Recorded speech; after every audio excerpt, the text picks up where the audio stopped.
Otep à tous, bien-aimés frères et sœurs. Vous savez que, en réalité, quand on regarde sur le plan purement politique et géopolitique, c'est l'Occident là. Hein? États-Unis, Union européenne, France, Angleterre et toute la pacotille, Grande-Bretagne, Canada et autres, ce sont eux qui sont à l'origine de la création de la multipolarité sans le savoir. Les amis, la multipolarité là, c'est l'œuvre des Occidentaux. C'est la conséquence de la politique internationale de l'Occident sur le monde entier. Ce n'est pas une invention des pays comme la Russie et autres. Non, les pays comme la Russie tirent seulement profit. La Chine tire profit, avantage. L'Iran tire avantage. Cuba tire avantage de cette politique. On va voir. Qu'est-ce qui s'est passé?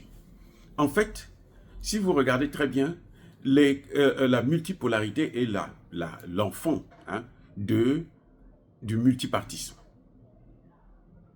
Il y a une liaison entre les deux. C'est le multipartisme qui a amené les pays du monde à s'engager dans la voie de la multipolarité. D'abord, multi, ça veut dire plusieurs.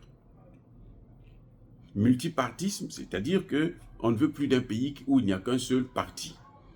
Multipolarité, on veut plus qu'il y ait un seul pôle de domination. Tous les pays doivent être égaux devant le droit international. Et ça, c'est la création des Occidentaux. Qui a inventé le multipartisme? Qui a imposé le multipartisme? Vous savez c'est qui? Mais ce sont les mêmes pays qui sont aujourd'hui en train de pleurer le pouvoir qu'ils avaient, à commencer par les États-Unis eux-mêmes. Vous savez que l'ex-URSS, il n'y avait pas de démocratie en ex-URSS. Il n'y avait pas de démocratie.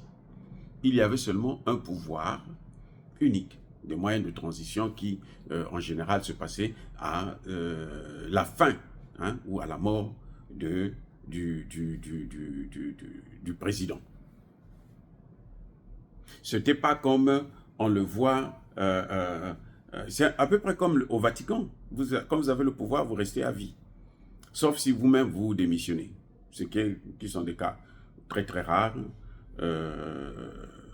De notre époque, le XXe siècle, on a connu peut-être un seul, celui de l'Allemand qui était pape et qui avait démissionné parce qu'il était sous pression des choses que lui, il ne voulait pas accepter et cautionner. Donc, le monde était, quand il était bipolaire, il n'y avait que deux pôles de domination. Eh bien, il y avait beaucoup de pays qui ne voulaient même pas entendre parler de la démocratie. Les Occidentaux ont fait pression au monde entier pour que tout le monde puisse opter pour aller vers la démocratie. Vous vous souvenez, les pays africains se sont intéressés à la démocratie parce que, bon, les intellectuels, la classe dominante avait trouvé qu'ils n'avaient pas la possibilité d'accéder au pouvoir et que pour accéder au pouvoir, il fallait passer par un coup d'État. Comme tout le monde n'avait pas la possibilité de faire des coups d'État, donc ils se sont dit, bon, ben écoutez, on va créer un moyen. Ils ont commencé avec l'organisation des conférences nationales souveraines. Ça a commencé d'ailleurs au Bénin. Et les Français ont emboîté le pas. Ils ont fait croire que c'était Mitterrand qui avait imposé la démocratie en Afrique. Non, la démocratie a commencé avec le Bénin. Ce même Bénin-là, de Patrice Talon. C'est là que tout a commencé. Parce que la conférence nationale souveraine du Bénin a eu lieu avant la conférence de la Bonne. Mitterrand en a profité pour dire, bon, nous on vous impose cette politique, et c'était bien pour eux parce que ça les permettait plutôt de s'ingérer dans nos affaires. De venir regarder, dire, bon, oh, le président là, toi tu es mal élu. Non, non, non, non, non. Voilà, toi tu n'as pas gagné les élections. Toi, tu n'es pas le bon. Allez, on prend toute la communauté internationale, qu'il gouvernait d'ailleurs, les pays de l'OTAN. Allez, ils vont faire la guerre là-bas, ce qu'ils ont fait en Côte d'Ivoire. Donc maintenant, ce multipartisme-là a donné naissance aux ingérences occidentales dans les affaires intérieures des États souverains. Voilà comment ça a commencé. Et quand les pays ont commencé à constater que ils commençaient à mûrir dans cette nouvelle idéologie, nouvelle politique, eh ben, les pays ont commencé maintenant à réclamer une certaine souveraineté.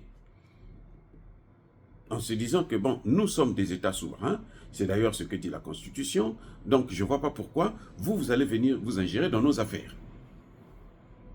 Et puisque les Occidentaux, pour eux, la démocratie, la multipolarité qui était caractérisée par la démocratie et notamment par l'organisation des élections, c'était l'occasion pour eux de s'ingérer et de faire du chantage à des présidents qu'ils ont décrétés, qui sont mal élus.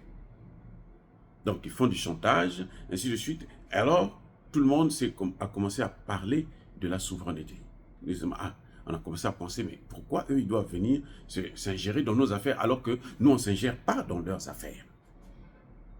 Et pour contourner, justement, pour bloquer ces Occidentaux, des pays puissants comme la Russie et la Chine ont commencé à évoquer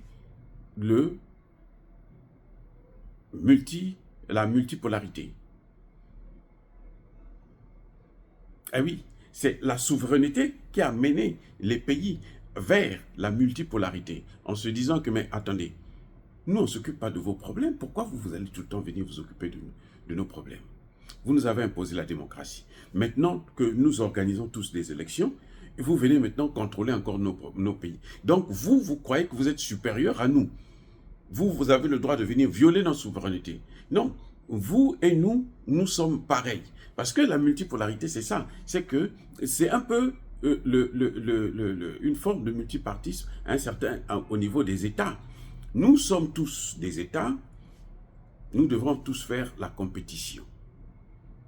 Nous sommes tous des partis politiques. Nous devons tous faire la compétition pour accéder au pouvoir. Nous sommes des États. Nous devons tous faire la compétition pour être la première puissance économique, la première puissance militaire, la première puissance politique, ainsi de suite. Donc, en fait, quand vous regardez très bien, s'il n'y avait pas eu le multipartisme, peut-être que on ne serait pas. C'est vrai que c'est un plan divin d'ailleurs, hein, pour en arriver là, mais c'est-à-dire que sur le plan purement matériel et humain, sans le multipartisme, il ne serait pas évident d'arriver vers la multipolarité. Parce que c'est le multipartisme qui a fait appel à la souveraineté, et c'est la souveraineté, pour protéger cette souveraineté, que les pays ont commencé à se dire, mais attendez, on dirait qu'il y a les autres pays là pensent qu'eux ils sont au-dessus de nous. Non, non, non, nous on ne veut pas que vous puissiez être au-dessus de nous. Et là, on a vu que la majorité de la population se lève pour dire, nous, on ne veut plus de ça. Les dirigeants, maintenant, prennent des dispositions pour se dire, ah, ben, quand ils vont aux Nations Unies et tout, ils disent, mais eux, ils s'ingèrent dans nos affaires, nous, on ne s'ingère pas dans leurs affaires. Et ceux qui avaient le pouvoir, comme la Russie, la Chine, l'Inde et autres, ont commencé à parler de la multipolarité, que non, mais nous sommes tous des égaux, comme les hommes. Un homme, une voix, un pays, une voix. Et c'est comme ça que ça a émergé, même vers les Nations Unies. C'est pour ça qu'on demande la réforme des Nations Unies, on demande la réforme du Conseil de sécurité, parce qu'on se dit que, mais attendez, comment ce Conseil-là, il y a des pays qui ont ce qu'on appelle le droit de veto, et c'est départagé par un mécanisme qui n'est pas légal. Ils n'ont pas été élus. Ils se sont autoproclamés. Alors que la multipolarité, qui dit une fois un pays, fait que mais tous les pays sont au même pied d'égalité, donc il faut respecter la souveraineté. La base même de la multipolarité, c'est le respect de la souveraineté. Vous avez entendu Vladimir Poutine dire, mais attendez, qui êtes-vous pour nous donner des ordres? Comment nous devrons vivre? Comment nous devrons nous comporter dans nos chambres, dans notre lit? Ce que nous devrons manger, ce que nous devrons boire? Qui êtes-vous? Qui vous a élu? Qui vous a donné le pouvoir?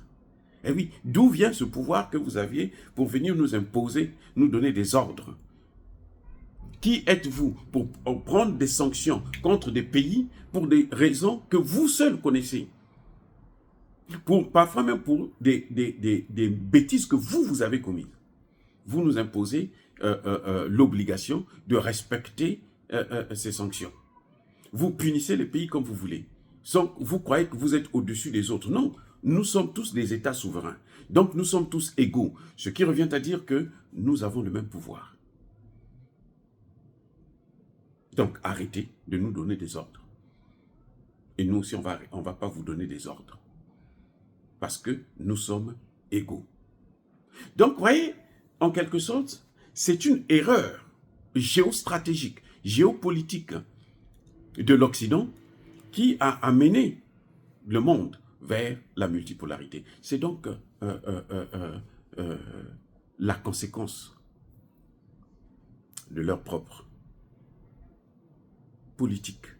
Et c'est aussi une façon, la conséquence de la gourmandise. Parce que plus ils ont mis, vous voyez, ils ont pris d'abord la démocratie, maintenant ils ont l'environnement, hein, la protection de l'environnement, le réchauffement climatique. Donc eux, ils viennent vous dire, écoutez, vous n'utilisez pas vos matières premières. Parce que si vous utilisez vos matières premières, vous allez polluer. Il y a des gens qui disent même que l'Afrique pollue plus que le monde entier. C'est l'Afrique qui pollue le plus. Vous voyez, c'est un peu ça. Sur la base, sur quelle base? Ce sont eux qui décident. Donc, les pays africains disent non, non, non. C'est pour ça que de plus en plus, tous les pays sont en train d'aller vers les BRICS. Parce qu'on se dit, mais c'est là-bas au moins où on se fait respecter, où on ne nous donne pas des ordres, où on ne s'ingère pas dans nos politiques. Le multipartisme. Parce que maintenant, dans nos pays, vous voyez, dans nos pays là, les gens, à cause du multipartisme, à cause de la démocratie, à cause de la liberté de la presse, du respect des droits de l'homme, ils se disent que non, mais ils disent à leurs dirigeants que arrêtez maintenant de vous laisser malmener par des voyous comme ça, puisque ce sont eux qui sont à l'origine de nos problèmes. Les dirigeants sont dépassés. Regardez en Afrique, là. Regardez les Ouattara, ils sont dépassés. Ils font des politiques que le peuple ne veut pas voir. Le peuple ne soutient pas. Vous voyez, ils font des politiques que personne ne soutient. Donc, et la seule façon de parer, de bloquer, de stopper justement ces ingérences, c'est par la multipolarité. Parce que la multipolarité est basée sur le respect de la souveraineté et la non-ingérence dans les affaires intérieures des États souverains. Donc, vous voyez, les Occidentaux, à force de vouloir dominer les autres pays, de piller les matières premières des autres pays, d'appauvrir d'autres pays, sont amenés, de sanctionner des États, sont arrivés à pousser ces États-là à trouver un autre moyen de survivre. Ça, la multipolarité, c'est un moyen de survie des États.